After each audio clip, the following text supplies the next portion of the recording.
佳佳，为什么在我的婚礼上你要穿着婚纱？不为什么，因为他想今天和我结婚，只要佳佳开心，我做什么都愿意。你们什么时候搞在一起的？我们在一起已经164天了。佳佳，是你让我平凡的生活变得新鲜有趣。我爱鲜活的你，我想娶你回家，你愿意嫁给我吗？我愿意。张旭，9年了，我们在一起整整9年了，你凭什么这么对我？哎呀，我说姐姐，你们9年的感情也比不上我们这个晚上。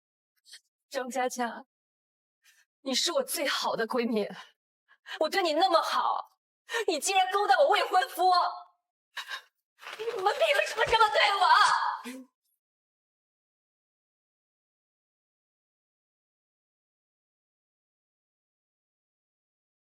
阿旭啊，我现在不想让他待在这里啊。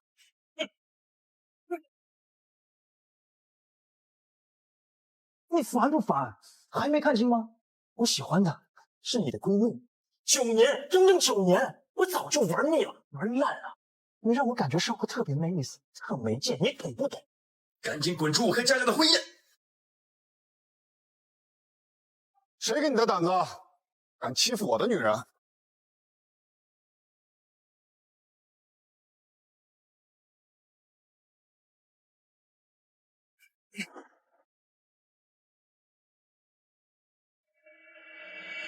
这不是我高中同学许幻山吗？许幻山，你敢扰乱我的婚宴！幻山，我知道你暗恋我很久了，可是我现在跟张旭在一起挺开心的。你要是爱我的话，就应该祝福我们的呀。把他们给我拖下去！许幻山，许幻山，他不爱你，也不值得你去爱。真正爱你的人是我。从高中到现在，我只爱你。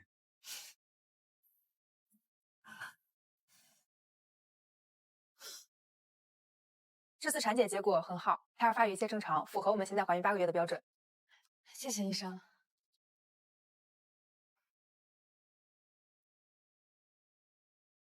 哎，许哥，当年你为了让佳佳过上稳定的生活，又情愿又花钱的，最后还是硬着头皮娶了杨希，你这牺牲可真够大的。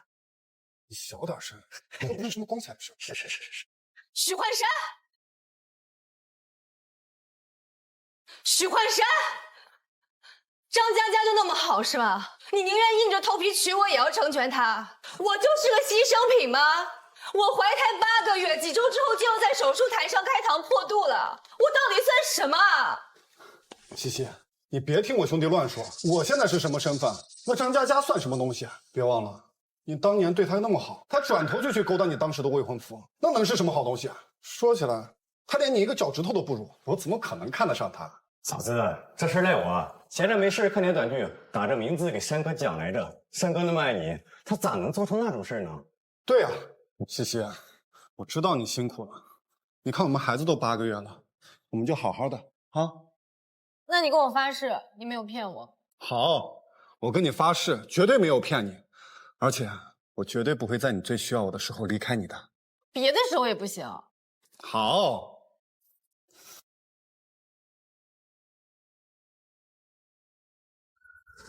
西西，公司还有点事，我先去处理一下。那你早点回来，晚上姐还要跟咱一起吃饭呢。好。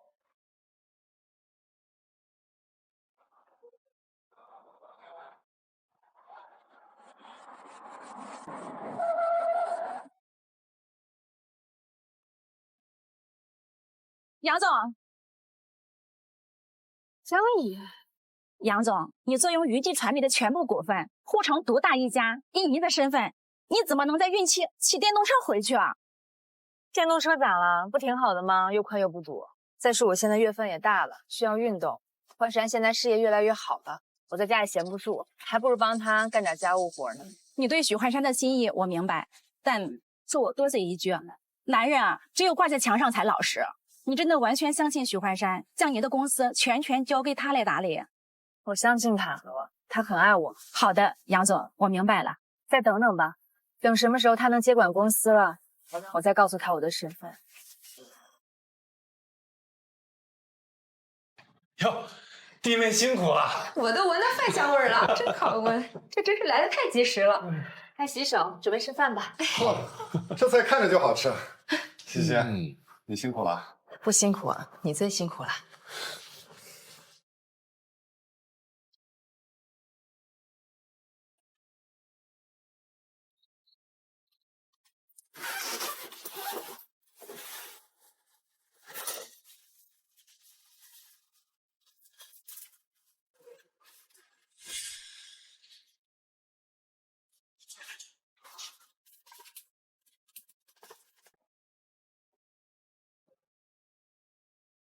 当时结婚没要彩礼，他说以后会给我买套大房子，原来他一直记在心里。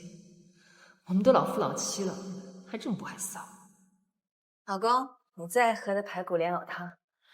西西，你先喝，怀孕了有多不容易，我知道。焕山，西西为我们家怀胎生子，是我们家大工程，你呀应该表示表示的。要你说，我早就准备好了。等着。虽然知道他一会儿要送我什么，但我必须要装的完全不知情。西西，你辛苦了。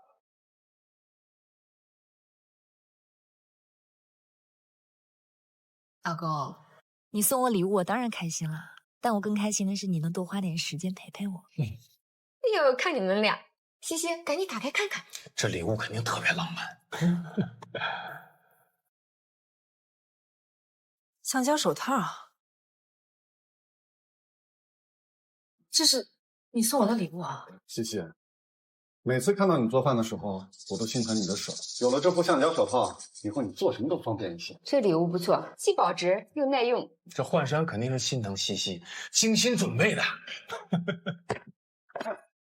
西西，西西平时不这样，今天怎么发这么大啊？这孕期的女人情绪不太稳定，那自己消化消化吧。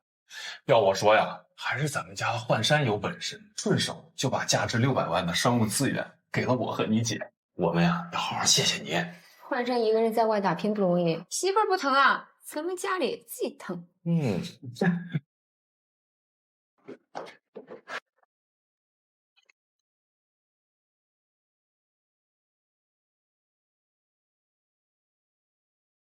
那些礼物他要送给谁？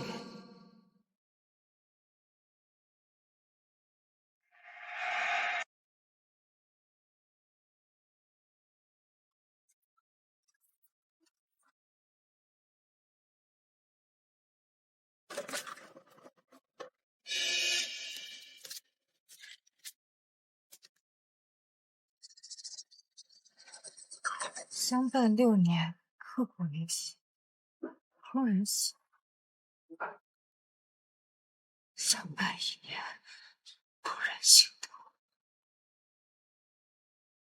相伴4年。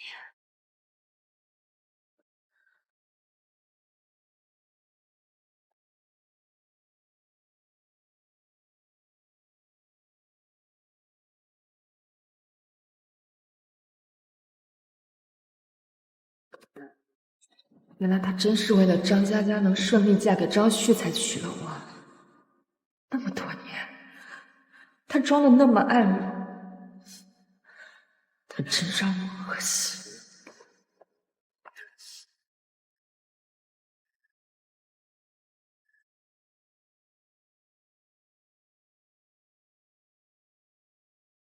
对了，姐，我明天去京城出差，有什么需要我带的吗？你带什么我就要什么。是出差还是偷情啊？徐焕山，你演的可真好啊！南希，你说什么呢？到底怎么了？结婚4年，怀胎8月，你跟我在一起的每一天，心里想的都是张佳佳，是不是？是不是？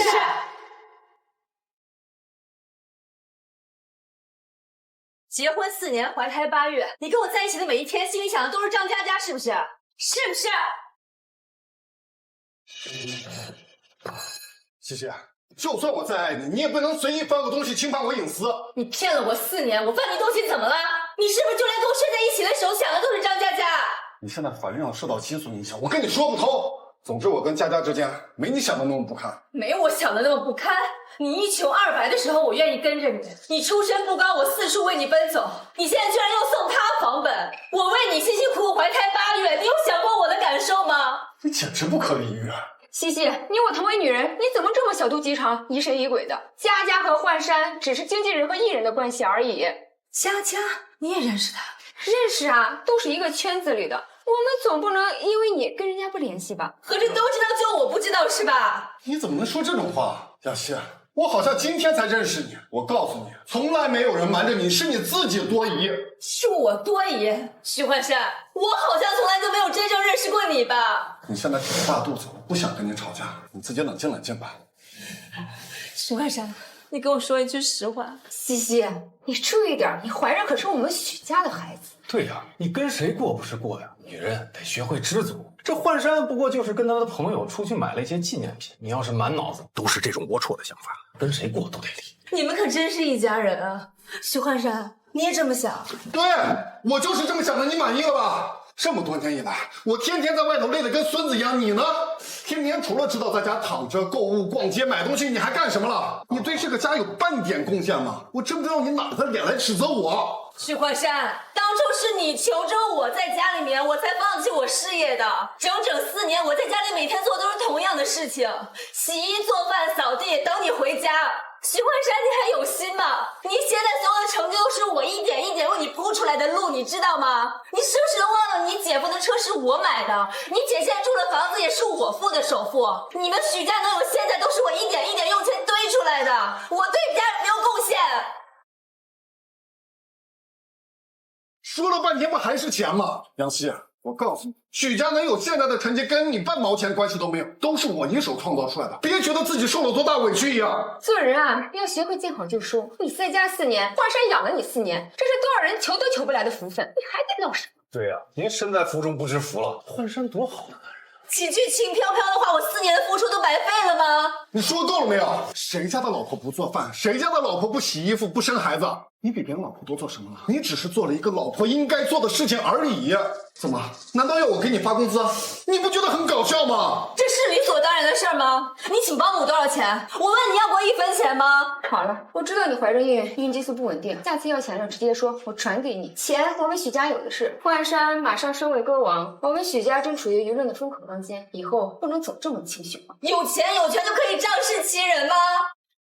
杨希，别闹得大家都不好看。要想踏踏实实的过日子，就得学会睁一只眼闭一只眼。这男人有几个红颜知己，那不是很正常？差不多就得了，下次别再闹了啊！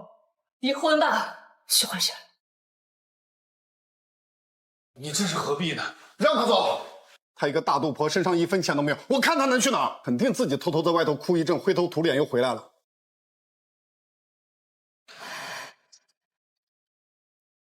这家里没个女人是不行，这3天不着家，家里都乱得不成样子。幻山说了，过不了几天他就会回来的，咱们呀就再忍忍吧。他怎么会在这儿？老婆，杨希竟然出现在娱记传媒，他去幻山上班的地方干嘛呀？江姨，杨总，你怎么来了？你来也没跟我说一声，我好亲自去接你啊！嗨，你快坐。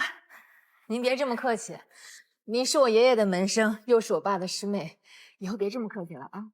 公司是您的，我对你表达尊重是应该的。这是你结婚后第1次来公司，你有什么吩咐尽管说。我是为许幻山而来。老婆，杨希出现在娱记传媒，他不会是小性子举报幻山的生活作风吧？小姐，把这个垫身后不容易腰疼。谢谢江姨。小姐，你瘦了，这么多年，你对许幻山真情不变。4年前最后一次出现在集团，也是为了他。我记得当时你为了让他顺利的进入公司，为他熬夜写歌。小姐，我按照你的吩咐，已经和王导沟通好了，本期的歌王选拔赛的固定嘉宾就定许幻山了。真的，江姨，谢谢你啊！这综艺那么火，到时候幻山肯定会收获不少粉丝。小姐，你动用这么多资源捧许幻山，你为什么不告诉他，你就是娱记传媒的董事长呢？他吃过太多苦了，我想让他一帆风顺，又不想让他自卑，只能在他背后默默支持他。等什么时候他能接任集团的执行董事，我会在他接任的当天当面告诉他我的身份。这4年来，我也算是没有辜负小姐的信任。许幻山已经能够胜任执行董事，我也该退位让贤了。小姐，你今天来就是说这事儿的吗？我这就让他过来。你别急，先别叫他。我今天来就是想要跟他离婚。什么？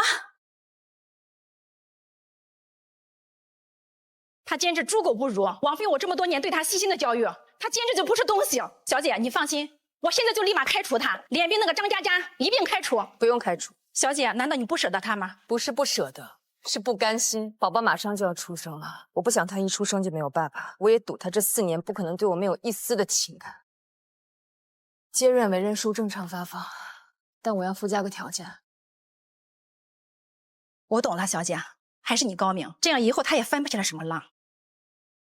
之前看到还算安分，就没想着跟他撕破脸。他仗着自己怀孕跑到公司里闹，想断我许家的财路。既然这样，我也没必要跟他客气。对呀。徐家养他养了那么多年，这就养了个白眼狼啊！这事儿闹的，都怪我，平时对他太好，才让他这么任性。不行，幻山，你得把他找回来。他这样发疯，不仅会影响你的星途，还会影响到我的公司。你看看你怎么娶一个这样的疯女人啊！姐，你别着急，我现在给佳佳打个电话问问。行，你赶紧问问去。对，赶紧打。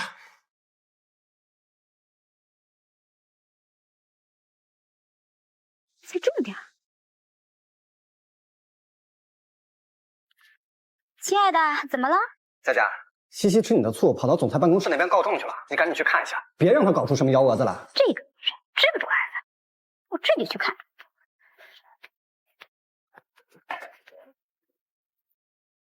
今天晚上你们2个把刘总给陪好，该怎么做不用我多说了啊。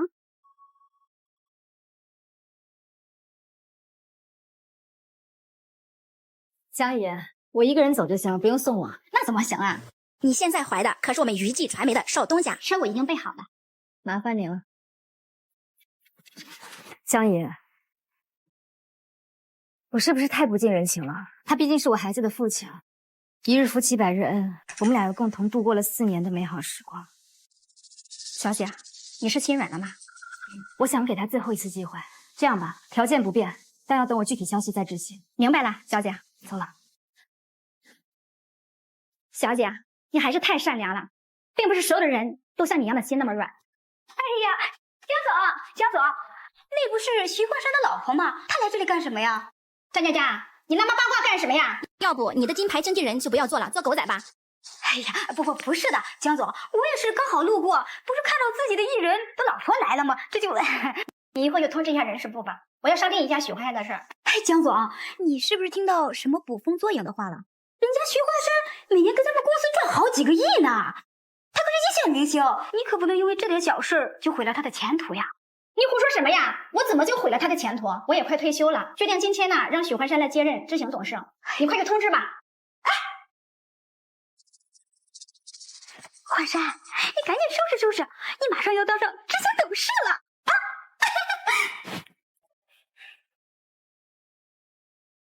当年是你把我从张旭劈腿的痛苦中拉出来，让我找回自信。那时候所有人都劝我不要再轻易相信男人，但我觉得你就是我的真爱。这4年我在家任劳任怨，像个免费保姆，但我从来不后悔。我以为你就是真的爱我，是真的拯救了我。真希望那是一场玩笑。许幻山，我今天就告诉你全部真相。如果你还有一点良心，能顾及我和孩子，这一切都可以重新开始。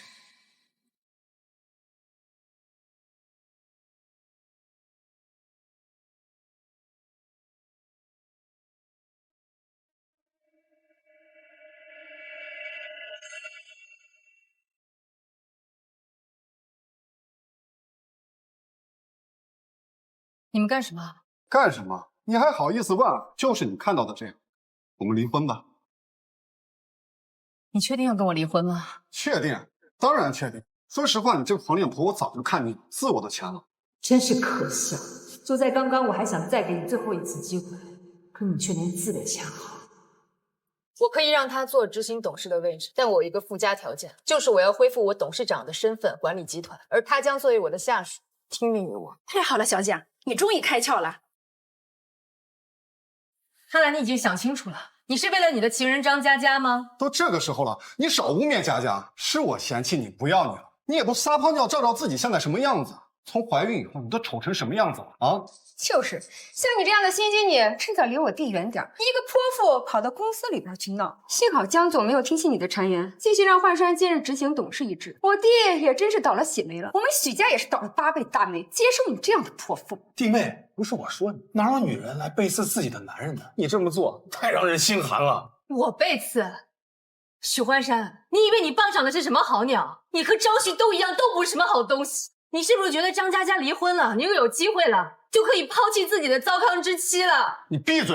是你自己品行不端，你有什么资格做我老婆啊？像你这种只会背刺老公、试图毁掉老公前程的女人，你有什么资格让我爱你啊？如果我说我去公司没有告状，而是向江董去举荐你，又如何？你闭嘴！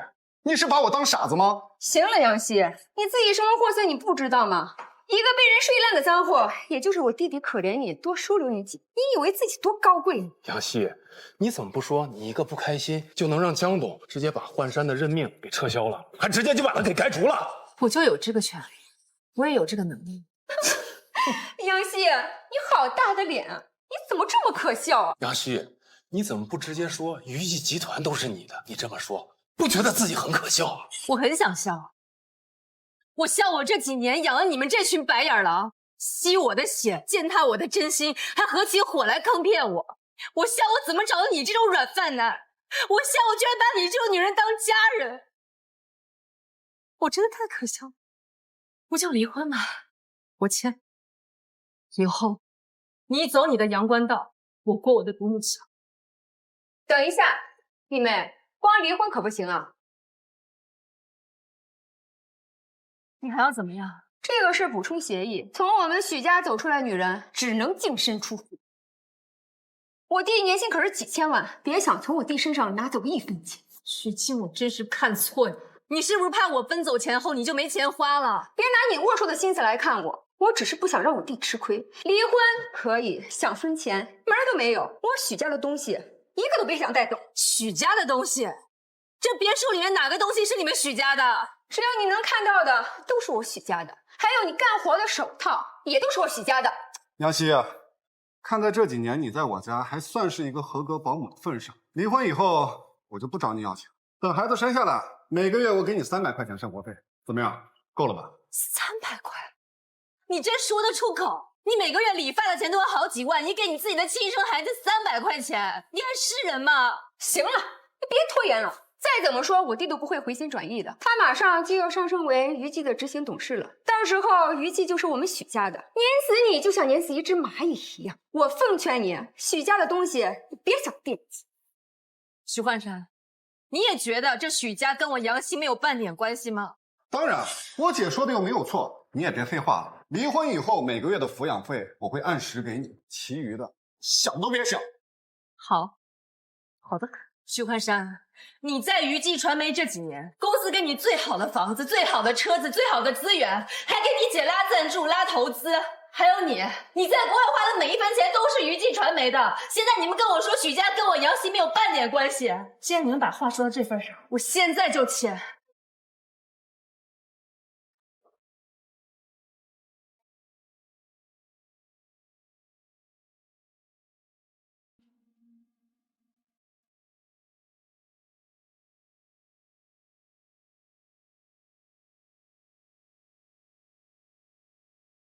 江姨，我们终究离婚了，来许家执行我的附加条件。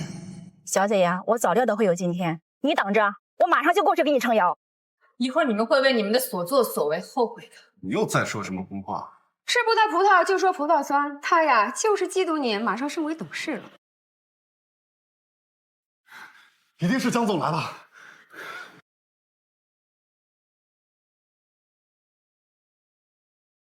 一定是江总来了，一定是江总来宣布焕山升职的。你赶紧开门啊，去问问看就知道了。对，赶紧接江总。哎呀，徐夫人，你好呀。张佳佳，佳佳，你怎么来了？你来干什么？我来告诉你好消息的呀。真的？什么好消息啊？我打听的内部消息，江总有意让你做执行董事。真的？当然了，还能骗你不成？华山，恭喜你！佳佳说的对，焕山不但登了这个黄脸婆，还荣升为集团董事，这真是双喜临门呐！什么？华山，你真的离婚了？对呀，我已经决定了，跟这个黄脸婆离婚。从今以后，我们就可以光明正大在一起了。讨厌，这么多人，你说这些干什么呀？没事的，佳佳，我们又不是外人，你和焕山那是天作之合，以后我们就是一家人了。我的小公司啊，你得多提点提点的。对呀，佳佳，哦不，弟妹，别得意那么早，就凭一个小三儿的话，许幻山就能当上执行董事了。杨希，你给我闭嘴！我警告你，佳佳不是小三。那你们在干嘛呢？当着我面勾勾搭搭还不承认？许幻山，你是不是男人啊？我真是后悔当初我为什么嫁给你。杨希，你幻山，对不起啊，我来的不是时候。小希啊，难道你没听过一句话吗？不为爱的才被称作第三者。佳佳说的对，况且佳佳来啊，那是因为公事儿。就是弟妹，公事公办，你不用搭理这个女的。公事儿，对，我们一起聊聊公事吧。张佳佳，你作为娱记传媒的经纪人，你还没有能力去宣布公司人事的事情吧？小希啊，你是一个家庭主妇，从来都没有去上过班。像娱记这么大的公司怎么运营的，你根本不懂。这个我是可以理解的。既然这个消息能从公司里流传出来，那肯定就是十有八九的呀。我劝你最好打个电话问问清楚。杨希，你还是少说两句吧。杨希，你还是少说两句吧。人家佳佳是什么人呀？可是娱记传媒的金牌经纪人，你能比得了吗？再说了，你们都是同一个学校毕业的，怎么人与人的差距这么大呢？就是，你知道金牌经纪人意味着什么？这佳佳给焕山带来好消息，你一个家庭主妇瞎掺和什么？哎呀，其实呀，我是可以理解杨小姐的，每天围着柴米油盐转是会变傻的。哎呀，大家不要怪她啦。她一个家庭主妇，懂什么公司运营？你跟她说那么多干嘛？佳佳，这个人什么都不懂，根本不用搭理。小希呀，你和焕山离婚了，要是有什么困难，可以找我呀，毕竟我们是朋友一场。哦，对了，我忘了，你是个家庭主妇，除了能做一些端茶倒水伺候人的活，好像什么也干不了呀。那我还真得谢谢你啊。好了，佳佳，跟他废什么话？焕山升为执行董事是我们许家的大事儿，我们应该庆祝庆祝。是江总打来的电话，他肯定是想问我有没有把这个好消息告诉你。江总可真重视你啊！哎呀，别说了，快接电话。哎，佳佳，你把免提打开，省得有些人啊搞不清楚状况呀。江总，张佳佳，你怎么不在公司？我在华山家呢。你到他家做什么？怎么现在就想巴结新领导了？没有，我就是想把这个好消息告诉焕山。谁让你跟他说的？我跟你说过这件事，我亲自宣布。你是没长耳朵，还是听不懂我说话？哎呀，对不起，江总，是我太着急了。行了，我现在过去，你们在他家等着。好的，江总。佳佳，怎么回事啊？江总的语气听起来有点生气啊。是啊，佳佳，不会有什么误会吧？没有，是你想多了。我听到你要升职的消息，太高兴了，只顾了过来告诉你，就忘了董事长说他要亲自宣布这个消息。现在董事长就在来的路上。什么？江总要亲自过来宣布我接任执行董事的职位？我刚刚说过了，张佳佳只是一个经纪人，她还没有能力宣布这件事。那是因为蒋董格外看重焕山。就是说，焕山接任执行董事的事情还要亲自来说，那可不是一般的看重了。那当然了，焕山是我们娱记顶级歌王，现在要接任执行董事，要不是江董垂青，能成吗？看到了吗，杨希？娱记传媒的江总亲自过来宣布焕山的接任消息，这意味着什么？这就是我弟弟的优秀之处。蒋董这是向全户各大企业传递消息，以后娱记的传媒掌门人就是焕山，你知道这是多大的荣耀？江董是接到董事长的命令才来，许焕山还没那个能力。你胡说什么呢？焕山可是娱记传媒最顶级的金牌艺人，他在护城娱乐圈的地位，你又是不知道，我怎么没听他说过娱记传媒有什么董事长啊？就是，焕山马上就要接任执行董事，他都不知道的是，你一个家庭主妇，你知道什么？你以为你是谁？我就是娱记传媒的董事长。杨希啊，杨希啊，我认识你这么久，怎么不知道你这么会讲笑话呀？哎，你是不是在家看短剧看多了，这整个人都魔怔了？你知道董事长怎么写吗？杨希啊，我一直以为你是一个正常人，没想到。焕山，你别生气呀，西西她现在还怀着孕呢，又被你离婚了，有点情绪，这是很正常的。你毕竟是她的前夫，你要理解她的嘛。还是佳佳懂事体贴。好吧，看在佳佳的面子上，那我就好好陪你玩一玩。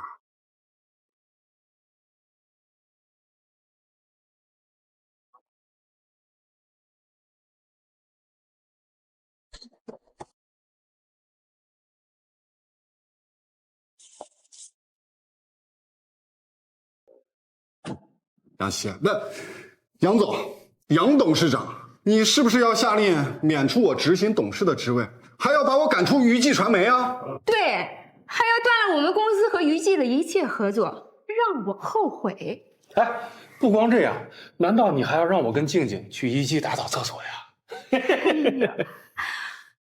那敢问杨董事长，你打算怎么处理我呀？啊？希望你们一会儿还能笑得出来。江总来了，江总来了，愣着干嘛？开门啊！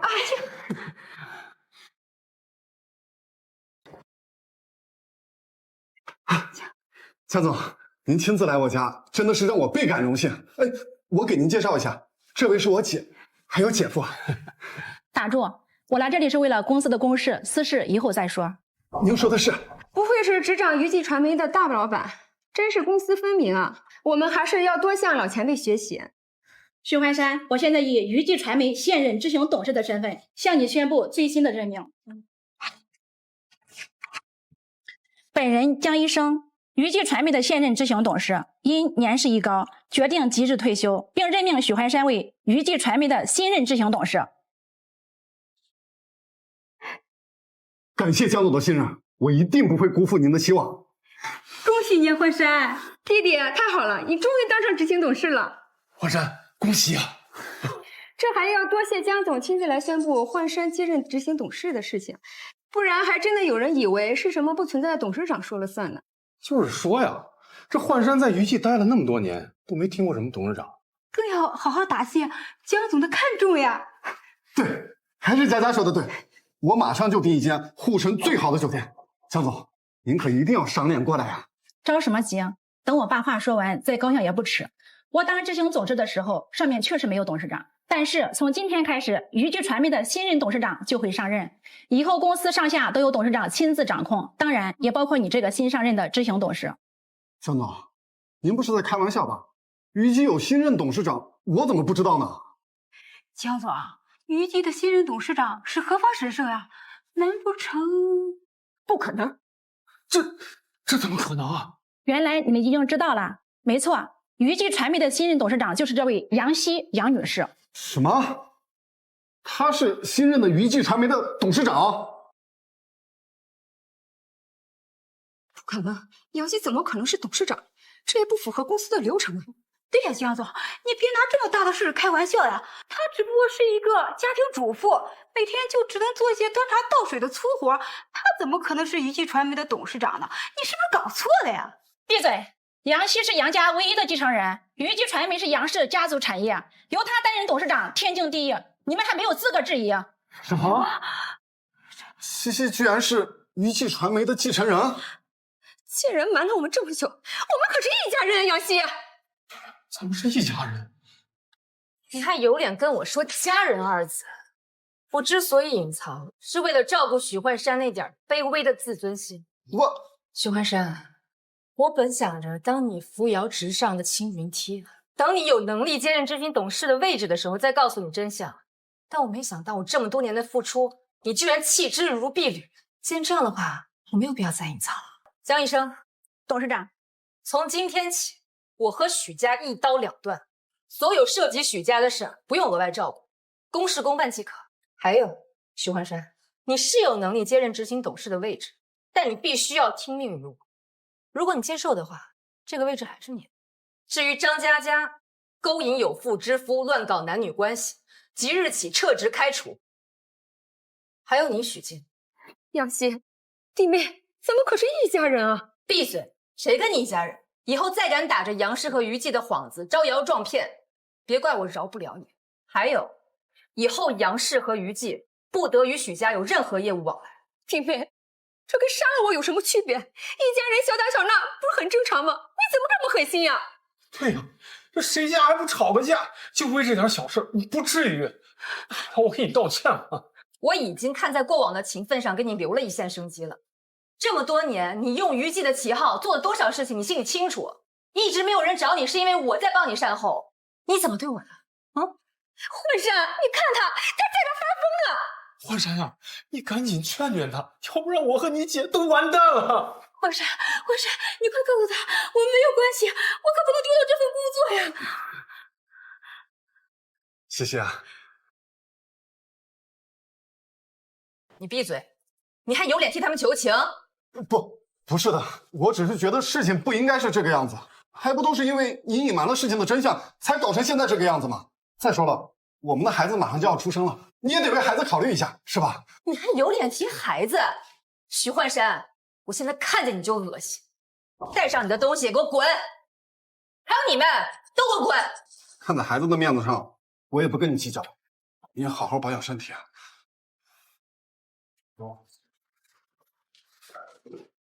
小姐别动气，小心孩子。没事，江姨，别担心我。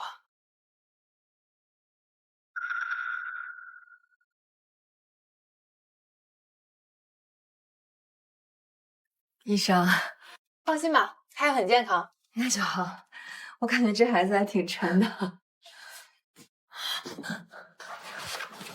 我感觉我好像要生了，快推车啊！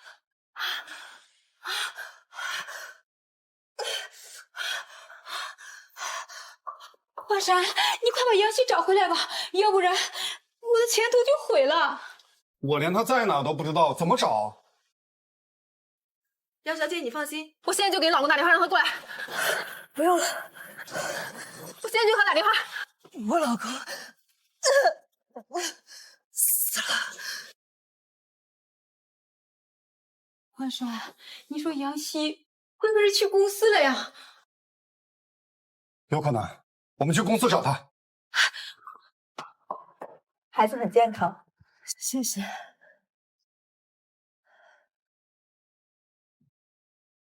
老爸，你爸背叛了我们，以后你叫杨乐吧。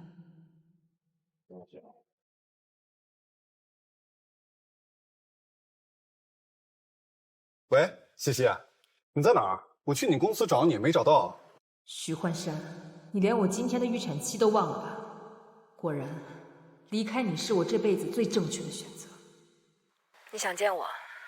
好，一会儿见。这一次，我一定要让你和你的情人失去一切。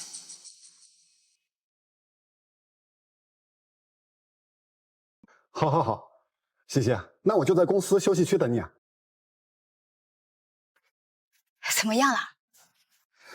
杨希说了，马上就过来。哎呀，你说这个女人都怀了孕了啊，一个电话就跑过来见你，说到底呀，她就是一条爱你爱的无法自拔的舔狗。正好，既然是这样，今天他要是不付出点代价，我绝不原谅他。幻山哥哥，等一下你别忘了也帮我升职加薪呀。好，你说过的话我肯定记得。董事长，等一下我来跟你出气吧。不用，这是我和他们的恩怨，我想亲手了结这段孽缘。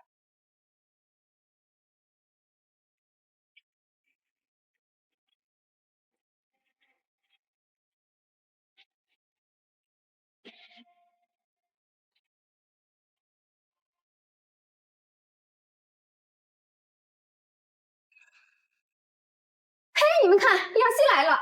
敢让咱们等这么久，真是分不清大小王啊！山哥哥，你看他来的那么慢，等一下要让他好好认错。你放心，一会儿我一定好好给他点教训。许幻山，你说的是要给我一个教训吗？来啊，试试！我倒要听听你要怎么给我教训。西西，我知道你还是爱我的。别做梦了，我对你已经不抱任何希望了。西西，你别装了，如果你不爱我，怎么可能我一个电话你就过来？就是，你可是怀了怀山哥哥的孩子呢，难不成你想让你的孩子一出生就没有父亲吗？对呀，再怎么说我也是。哎，我的孩子呢？他不会把孩子给打掉了吧？杨希啊，那可是你和华山的骨肉，你怎么那么狠心呀？怎么办呀？杨希好像连你们的孩子都打掉了，他好像是恨透你了。还能怎么办？现在千万不能得罪他了。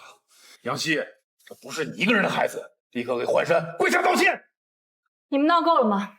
你个小贱，你干什么呀？放开啊！姐，你别添乱了行吗？西西，我知道以前是我不好，我保证以后一定好好对你啊。不好意思啊，我不打算再给你任何机会了。不好意思啊，我不打算再给你任何机会了。西西，都说床头吵架床尾和，更何况我们之间只是一点小误会啊。你还真说得出口？你们两个都不背人了，还有脸说是误会？杨希，我们只是走了近了一点点而已。你觉得你的话我会信吗？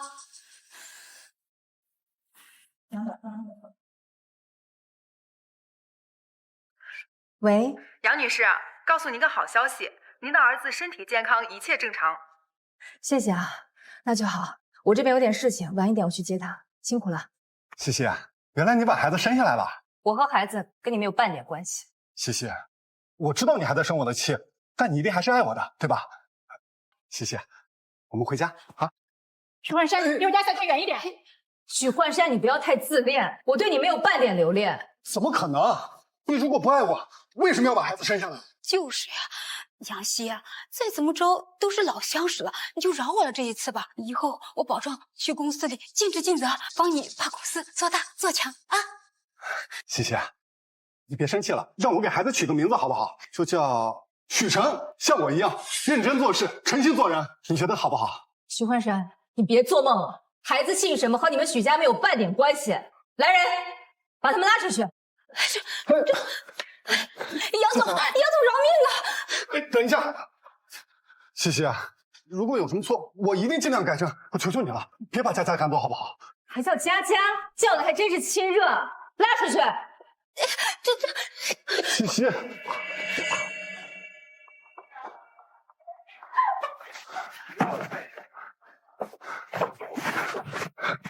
佳佳，你没事吧？华山，我该怎么办呀？我无依无靠的，还要依仗集团给我的工资呢。现在我被集团开除了，其他的工资也都不会要我的，我该怎么办呀？别担心，完了，全都完了，我的合同都泡汤了。华山，你帮忙解，他们逾期取消了我所有合同，我现在还要赔付一大笔的违约金，那些债主都上门找我来了，你赶紧想想办法，我该怎么办呀？杨希，你给我站住！许华山，让他说。杨希，你还有点人性吗？是，他们是做错了事，但他们不是已经道歉了吗？你有必要揪着这点小事不放吗？你非要把他们整死了才高兴吗？再说了，我跟佳佳之间只是普通朋友，而且我姐的那些事也不是什么大事，你有必要因为这点小事就非要逼死他们吗？你还有点人性吗？许怀山，你们许家人一家子狼心狗肺，你们当初是怎么对待董事长的？现在觉得董事长狠了，哼，要我说还不够狠。如果我没记错的话，现在这个时候你应该在代言广告的拍摄现场，你为什么会在这里？我们可是签了合同的，如果耽误了拍摄，违约责任由你许怀山承担。随便，不就是违约吗？有本事告我去！走。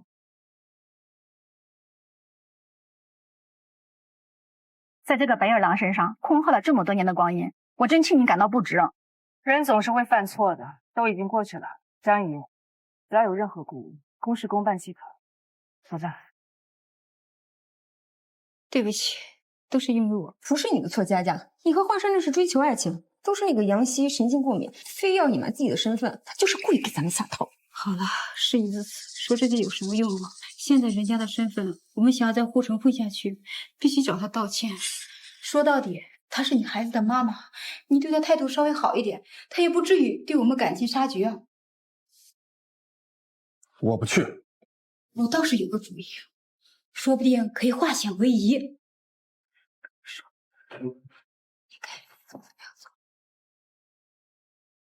这倒是个好主意。这样一来，杨希就没办法当董事长了，他就没办法在我和焕山面前耀武扬威了。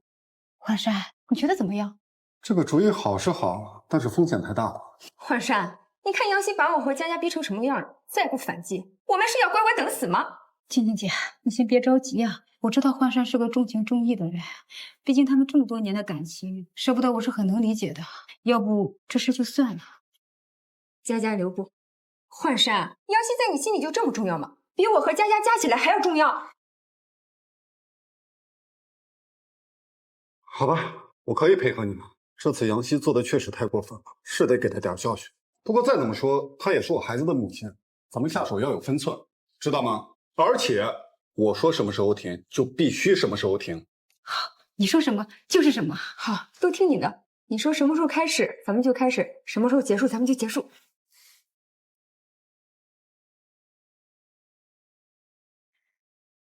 这个许焕山竟敢违约，真是胆大包天。看来他对张佳佳是真情实意。你呀，就是心软。要我说，不好了，不好了，总裁、董事长出大事了！慌什么呀？天还能塌下来不成？好好说，怎么了？对啊，什么事慢慢说。公司旗下的艺人集体宣布解约，现在整个公司上下都乱成一团了。什么？请大家冷静一下，我们雨季一定会给你们一个满意的答复。各位，这是我们雨季的董事长和总裁，他们一定能帮你们解决问题的。你们公司想不想干了？欠我的钱什么时候给我？签合同的时候说的好好的，现在人呢？你们必须赔钱。你们太黑了，必须要举报你们这黑心公司。请大家冷静一下，先听我说好吗？哪位是你们集团负责人？我们是调查组的。你好，我是雨季的总裁，集团的事宜都是我全权负责，有什么问题问我就好。江姨，您都已经卸任了，就别操心了，我不能总让你保护我。小心，放心吧。你好，我是余记的董事长杨希，公司的一切事务由我全权负责。我们收到了多起有关你们集团的举报，包括欠钱不还、合同违约，有这回事吗？我觉得这中间肯定有什么误会。集团目前确实是出现一些意外，但余记绝对不会损害任何一个合作方的利益，这点我可以向你们保证。但我需要你们给我点时间，我会尽快让公司恢复到正常运营。5个小时，5个小时后，余记还没有正常恢复运营，我们只能公事公办了。感谢您的理解。哎，你别走！哎，你别走啊！我先试着联系一下那些艺人，问清楚到底是怎么回事。好，大家先别急啊，稍安勿躁，我们会尽快解决的。为什么他们都不接电话？都不接电话，不知道到底是干什么？干什么？当然是让余记彻底完蛋了。你也别费劲了，他们是不会接电话。有这功夫，我劝你还是想想余记完蛋之后该怎么办吧。许静、张佳佳，这都是你们干的好事是吧？没错，是我，你又能怎么样呢？给我进来吧。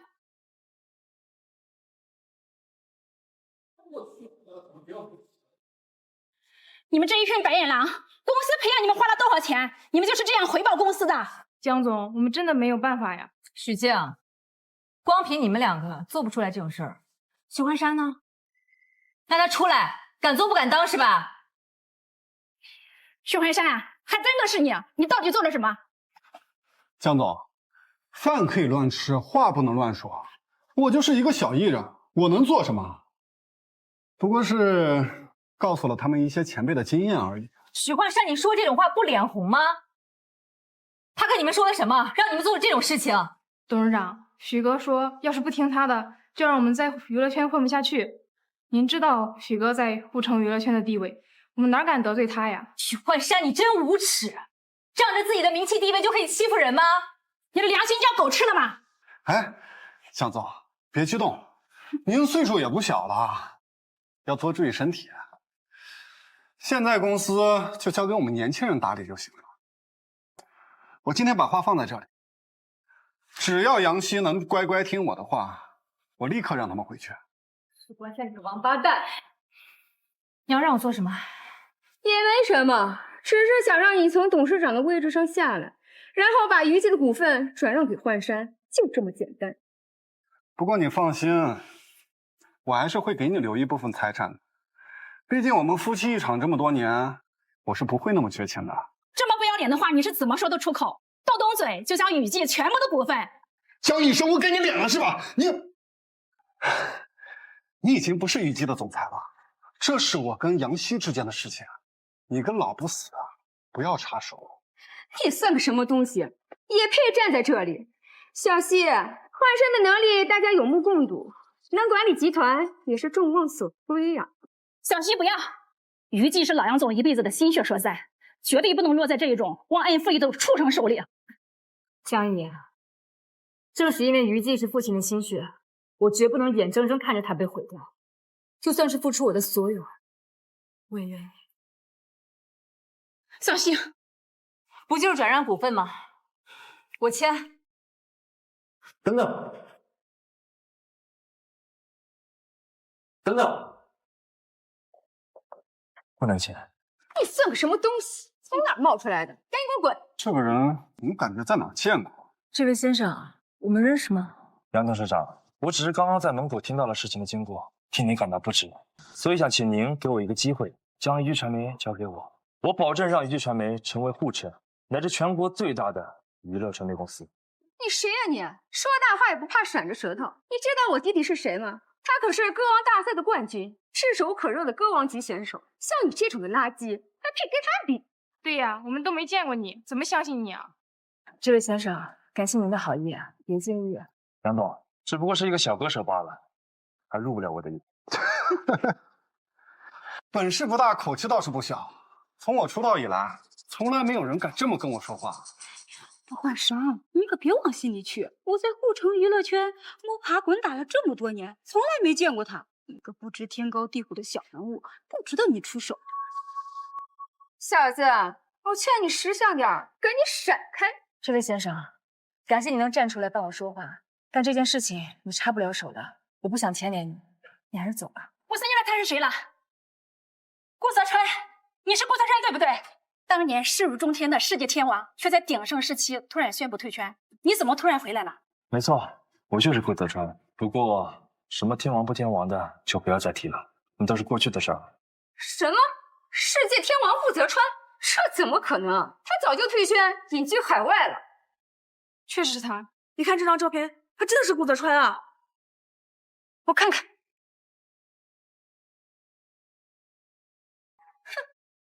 只是长得像一点罢了。他可能就知道自己长得像顾泽川，又知道顾天王隐居海外，所以才大摇大摆招摇撞骗。我之前确实在海外隐居，不过听说了一件事儿，匆忙赶了回来。你不是想知道我是不是顾泽川吗？很简单，这是我的身份证和当时获得影帝时他们给我颁发的证书，你们随便看。这还真是顾天王，这听明白了没有？你们，顾天王加入我们雨季，雨季肯定会蒸蒸日上。许幻山有什么资格封杀你们？想明白了，赶紧给我该干什么干什么去。好，我们马上回去。走，快回去了，回去了。回来，都给我回来！你们失算了。顾泽川，为什么偏偏在这个时候赶回来？顾先生，我也有一个问题，您当年隐居之后，这么多年都没有消息，为何今天会出现？小希，我回来就是为了帮你啊。为了帮我？你说什么？小希，好久不见，你还记得我吗？我们认识吗？你一点都不记得我了吗？没事儿，毕竟已过去这么久了。我之所以这么着急回来，是因为听到了你离婚的消息，我绝对不想再放过这一次机会。所以，杨希，你能不能给我一个追求你的机会？杨董，顾先生当初可是世界级天王，难不成你还要拒绝他吗？好，我代表娱记传媒感谢您的青睐，欢迎加入娱记传媒。只是单纯欢迎我进入公司吗？别的事儿以后再说。好啊，杨希，原来你在外面早就有别的男人，还好意思说我出轨，你可真不要脸！许怀山，你跟小希结婚的这几年，我跟小希从未有任何联系，只是你一味的背叛她，还有伤害她，你现在还有脸在这边倒打一耙？你闭嘴！小希已经和你离婚了，她答不答应我的追求都与你无关。带着你身边的这堆垃圾，给我滚出去！这事儿没完，你给我等着！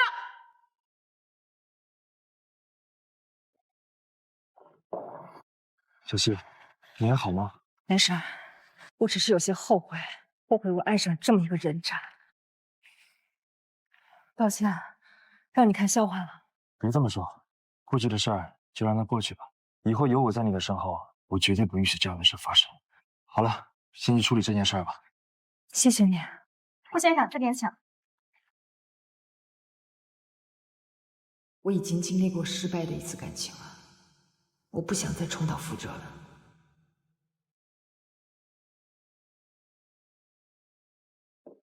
不愧是世界级天王，隐居了这么长时间，人气不减当年。只是随便露了个面儿，各种工作的合同像雪花一样收都收不完。小希啊，你是怎么认识他的？江姨，我也有这个问题啊，我跟他究竟什么时候在哪儿见过吗？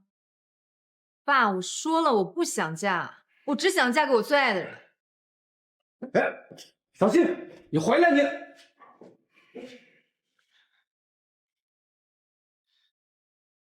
杨叔叔，既然小希这么抗拒的话，那婚事还是取消吧。虽然我从小就喜欢她，但是我也不愿意逼迫她。泽川，你呢，再给叔叔一点时间，回头我和小希再说说。毕竟你和小希才是天作之合。杨叔叔，婚姻最重要的就是感情基础。既然小希那么不喜欢我的话，就算你逼着她嫁给我，她也不会幸福的。好吧，不过你也不要太灰心。小希啊，最近天天泡在公司里，好歹你去和她见一面。如果她还是不愿意，那就算了。好，小姐，我按照你的吩咐，在出专辑后录用许幻山的事儿已经完成了。江姨辛苦了。不辛苦，公司是您的，你想录用谁还不是一句话的事儿。不过你好心的录用他，你为什么不告诉他你就是宇剧传媒的董事长呢？我什么身份其实不重要，重要的是他的事业能蒸蒸日上，有朝一日他能当上集团的执行董事，那时候再告诉他也不迟。男人赚钱就是好赚。原来西西小姐早就有了心上人了，我还是出国进修吧，没必要留在这个伤心地。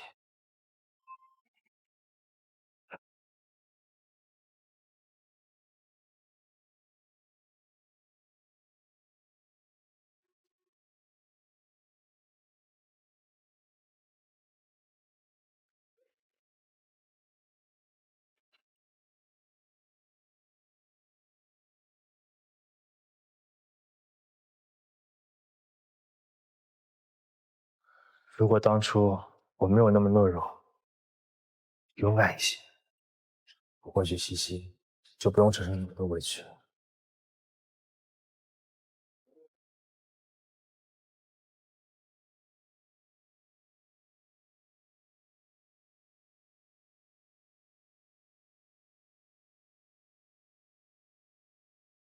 幻山，你快说说现在该怎么办呢？就是啊，幻山，咱们家还有贷款呢。先别急，我再想想办法。幻山，依我看，一不做二不休。什么意思啊？这杨希既然跟咱们翻脸了，那咱们就跟他死磕到底。你姐夫说的对，既然杨希对咱们那么决绝，咱们也没必要对他那么客气。那你说说，还有什么办法？后天娱记传媒要开一场新闻发布会，幻山，你负责收集他们的负面新闻，咱们携手一举将娱记传媒和杨希拉入万丈深渊。幻山，姐夫说的对呀。好，反正跟杨希之间也没有回旋的余地，不如就将它彻底毁掉。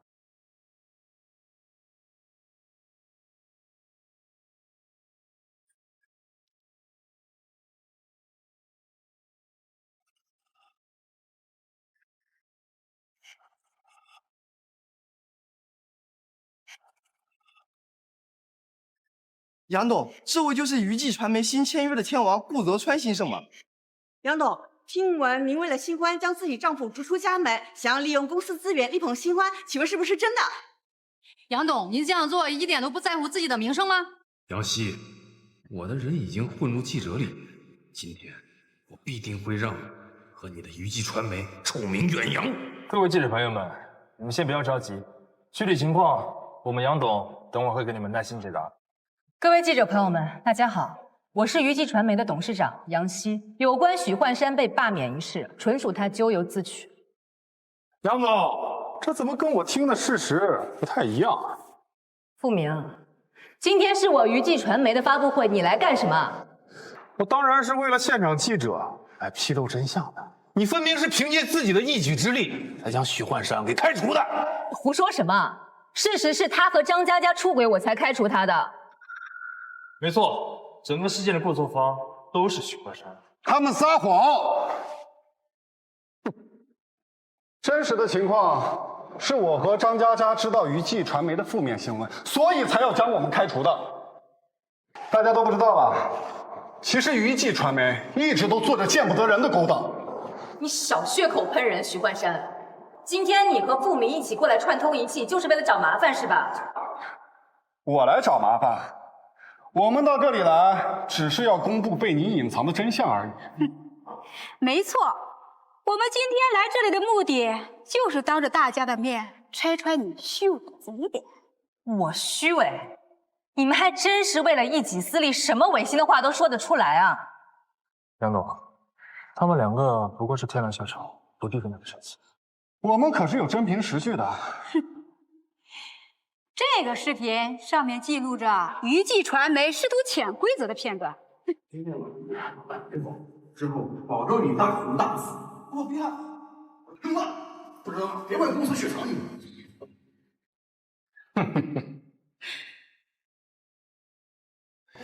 大家都看到了吧？他们为了讨好老板，不惜潜规则艺人，甚至要对艺人进行雪藏。怪不得我这么久没有见戚云云了。这种行为真是太不要脸了。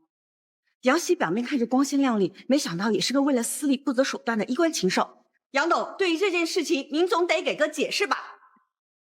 没什么好解释的，我公司是正规公司，大家都有所耳闻。我公司从未做过潜规则艺人的行为。这个视频明显就是假的，是他们故意污蔑我，特意演出来的。杨希，你还真的是不到黄河不死心啊！佳佳，把齐云云的联合声明拿出来给他们看看。这个是娱记传媒几名被潜规则艺人的联合声明，现在正式对娱记传媒联合声讨。没想到啊，被潜规则的人竟然不止一位。齐云云可是当年主演爆火电视剧的主演，其他几位艺人也有不小的知名度，只是因为不想被他们潜规则，就要被他们雪藏，甚至导致自己的明星梦破碎。真是太过分了！娱记传媒怎么能做这么肮脏的事情？这种人渣还开娱乐公司，简直是败坏社会风气。他们只是污蔑。齐云云之所以被雪藏，是因为他品行不端正。我污蔑？那就让当事人上来说说，到底谁说的是真话？就是他们逼我潜规则，我不答应，他们就把我雪藏。来，都来瞧瞧啊！这女孩多可怜呐！你们娱记传媒真是无下限。好好的当红艺人，就因为这种无良公司断送了前途。我一定要把娱记公司的黑料查出来，让这个混蛋公司声名狼藉。齐云，你想不想和娱记传媒解约？今天我们替你发声。我想解约。杨总，听到了吧？齐云云早就不想受你们摆布了。在场的记者那么多，识相的话就赶紧主动解约，还齐云云一个重返影视行业的机会。没错，你们不但要对齐云云解约，还要公开对她道歉。齐圆圆，你确定要解约吗？如果你想解约的话，整个行业都会封杀你的。徐总，杨总，你脑子坏掉了吗？现在是你主动跟齐云云解约道歉的机会，你居然还敢威胁她？杨董，事实就摆在面前，你还敢当面威胁当事人？哎，你把这些记者朋友都当空气啊！杨董，你未免也太胆大妄为了。我们等下就曝光你今天的所作所为。没错，绝不能再让这种黑心公司嚣张下去。齐云云，我最后再问你一次，你确定要解约吗？如果你想，我可以答应你。徐总，齐云云，只要你帮我搬到娱记传媒，我就会利用娱记传媒的资源，把你捧成一线明星。真的吗？我一定会全力配合的。杨希，你不要再拖延时间了。齐云云的意愿已经表达得很清楚了，她再也不想受你们的胁迫了。没错，我想解约。杨董，这小姑娘的意愿都已经这么明显了，怎么？难道你还有什么缓兵之计啊？我说杨董，赶快解约道歉吧，别在这儿浪费大家的时间了。好，没问题，我同意解约，但我要宣布一件事儿。从今天起，对主播齐云云进行全方位的封杀。谁要敢跟他合作，就是跟我娱记传媒作对。唉，杨总，你是不是睡过头了？你和你的娱记传媒马上就要遗臭万年了，你居然还敢威胁别人？我遗臭万年？你开什么玩笑？我开玩笑。杨总，你知不知道你的所作所为已经引起众怒了？就是，你们公司不仅潜规则艺人，还当众威胁人家，现场这么多人，大家可是看得清清楚楚的。没错，娱记传媒作为文娱龙头企业，没有一点行业楷模的行为，反而还会做出这种歪门邪道之事。他还想正视其人，封杀一个含冤的艺人，真是恬不知耻。要我说，我们就应该合力让这种公司封杀，封杀，封杀，封杀，封杀，封杀！你们一个个没搞清楚事情真相，在这起什么哄？你这是什么意思？大家可能不知道，齐云云之所以被封杀，是因为她私生活混乱。这怎么可能？这没什么不可能的。当年我公司就是发现她私底下勾搭各种大咖和导演，我公司才对她进行了严肃处理。我公司绝不允许这种行为出现。正如杨董所说，齐云云当时在圈子里声名狼藉，如果不是公司及时发现，必然会给公司带来极大的负面影响。你少在这胡说！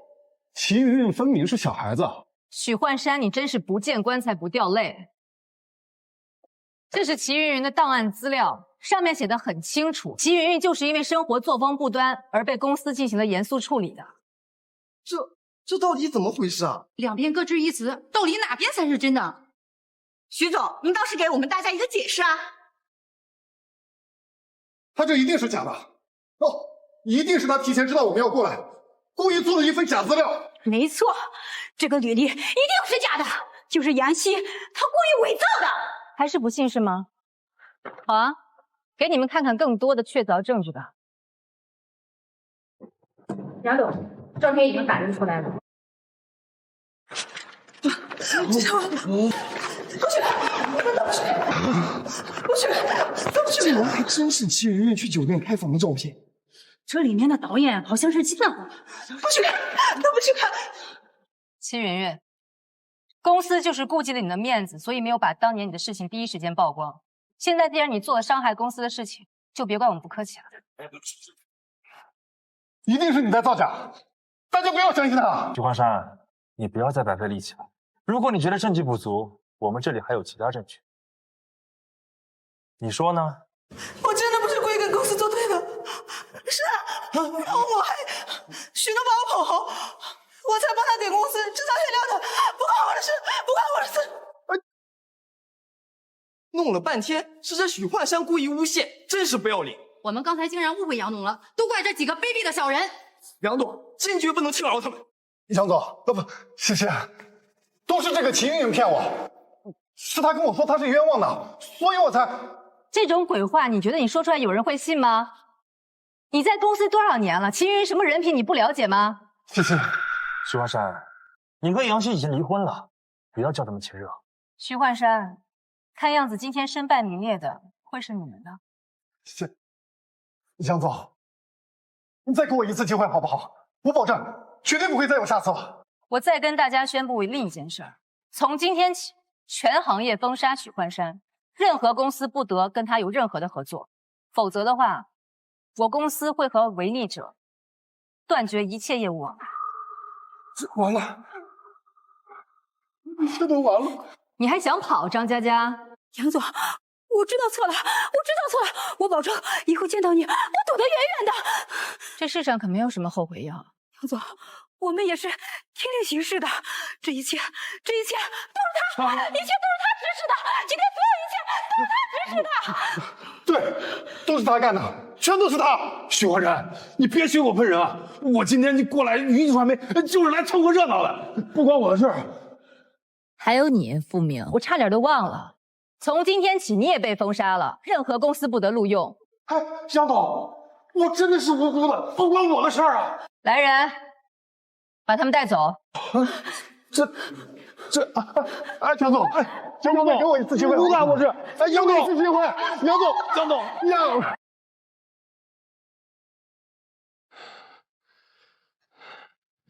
我可不喜欢吃这些玩意儿。你别闹了，有泡面你不吃，我在外面天天累得跟孙子似的，我还得给你做饭。你什么态度啊？杨希之前在家5菜1汤，现在吃泡面，不抱怨一下怎么了？我给你泡面已经很好了。杨希之前在家又是做饭又是做家务的，现在全落到我一个大男人身上了，我抱怨过什么？你别不识好歹啊！你说谁不识好歹呢？你是不是聋了？还非得让我再说第2遍？人家杨希多好一姑娘，焕山连软饭都吃不明白，家里还得养你这个废物啊！你怎么能这么说呢？我给你脸了，你敢打我？你别打了！哎呦，别！哎呦，张佳佳，你不说管管？我没名没分的，拿什么管？你们2个也是，这么大人了还打架。焕山，家里现在变成这样，都怪你。怪我？就怪你，放着好好的软饭不吃，非得跟整个不三不四的老女人待在一起，自己丢人就算了，还拉了我们整个许家，真是太自私了。那些杨希是真的没得说，人家家里有钱有权的，辛辛苦苦照顾咱们这一大家子。哎，你再看看他啊，他在家里跟个少奶奶似的，什么都不做。你有什么时候跟我说这种话？许静，你当初求我给你公司帮忙的时候，你挺会拍马屁的，怎么现在翻脸不认人了是吧？当初那是用得上你，你现在算个屁呀！实话告诉你吧，你连杨希的脚趾头都不是。焕山，面子值几个钱？你赶紧去求求杨希吧。俗话说得好，夫妻吵架，床头不和床尾和。再说西西之前那么爱你，心又软，你哄她不就好了吗？你看杨希不在家，咱们家都变成什么样子了？我还欠了一屁股的债，这以后的日子该怎么过呀？你姐说的没错，杨希这几年无非就会闹一点小脾气，那其他真的没得说。女人嘛，哄哄就好了，家和万事兴。没错，徐焕山别的本事没有，哄女人本事倒是有的。不过你现在想去跟他说一句话，得排队呢。可我让顾泽川紧紧地跟在他身后。现在就算你想去哄他，得有机会才行。我许焕山是什么人？让我哄他，可笑。子熙，你不是在家，你们给我听好了，再不还钱，就跟我上来收拾你。追债都追上门了，我总不能一直不出门吧？你听姐的，你赶紧去求求杨希，不然那钱你帮我还。你欠了多少钱？也不多，就600万吧。600万，600万还不多？徐静，别怪我跟你断绝关系，你欠的钱我1分都不会还，最多你被打了以后，我帮你找个好点的医生。弟弟算姐求你了。他算是靠不上了。咱们去集团找杨希，咱们毕竟一起生活了4年，他总不会看着咱俩挨打吧？这是个好主意。走，咱俩走后门。走。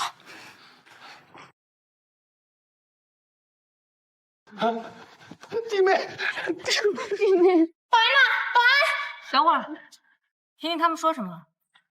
杨希，是我错了，是我眼光狭小，是我对不起你。自从公司被封杀破产后，我就欠了一屁股债，现在也得到惩罚了。你就看在我们周一相处4年的份上，求你救我公司好吗？是啊，咱们都是一家人。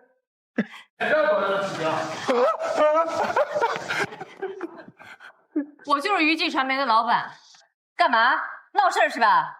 欠债还钱，天经地义，老子管你那个传媒啊！这年头钱这么难赚，你们再不还钱，我能没办法活了。杨希，求你救救我们呀！对呀，咱们都是一家人。对啊，一家人，该帮忙。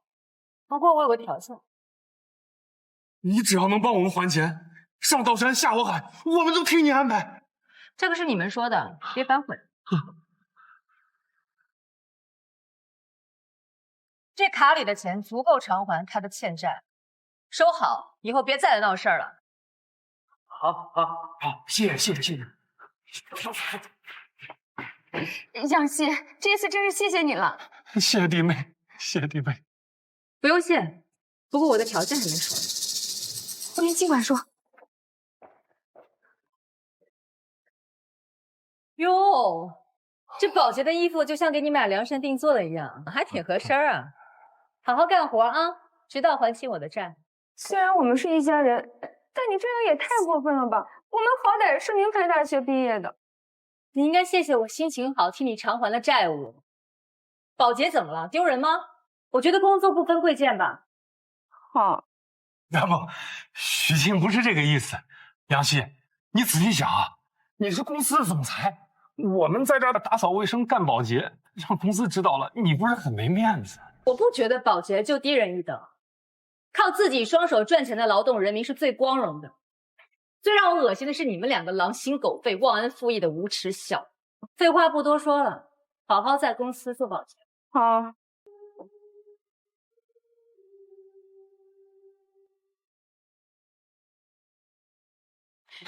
徐焕山，你滚回去干什么去啊？你手拿的是什么呀？给我看看。没什么，不是你。这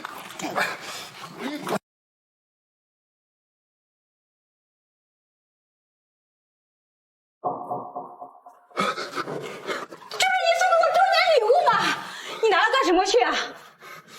不是，没什么。你不会拿着它送你前妻吧？不会，我没有。怎么？和在一起，你后悔是吧？后悔没关系啊！你把这些钱，我欠你家的钱还给我！好啊，张佳佳，爱来爱去，最后就是一堆账单是吗？看在我们这么多年感情的份上，一口价500万，我们两清。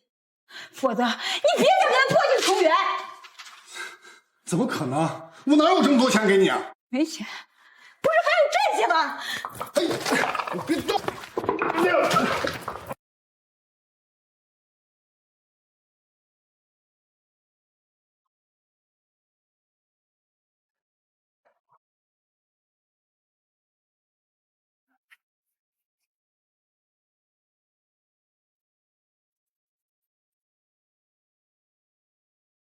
许幻山什么时候变成这样的？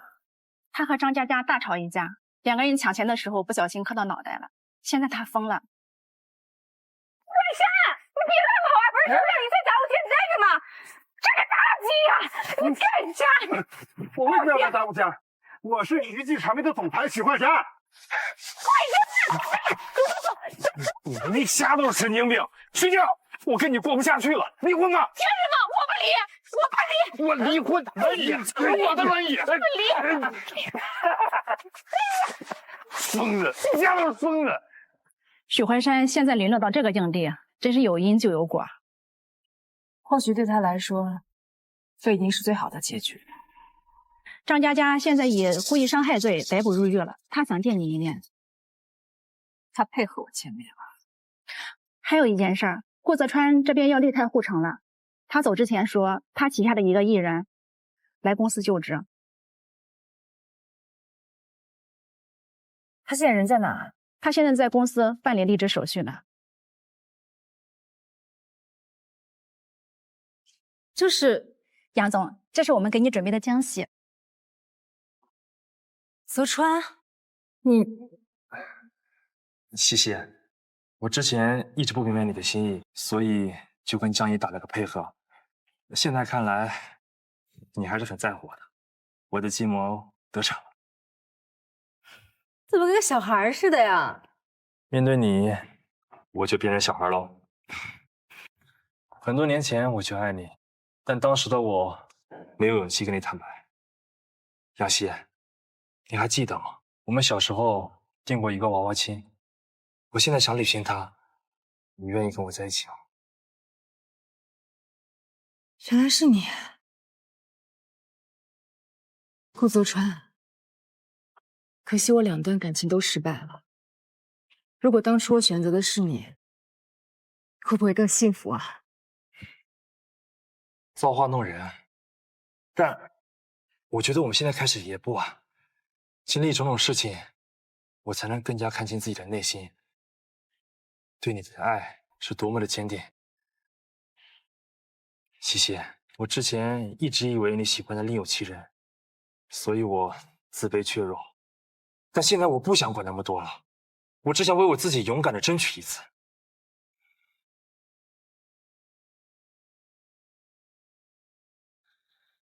西西，我喜欢你的所有，不仅仅是你的外貌和身份，还有你很多不为人知的另一面，我都接受，我都深爱。西西，你愿意嫁给我吗？嫁给他，嫁给他，嫁给他，嫁给他，嫁给他，嫁给他，嫁给他，嫁给他，嫁给他。那先从约会开始吧。好。哦。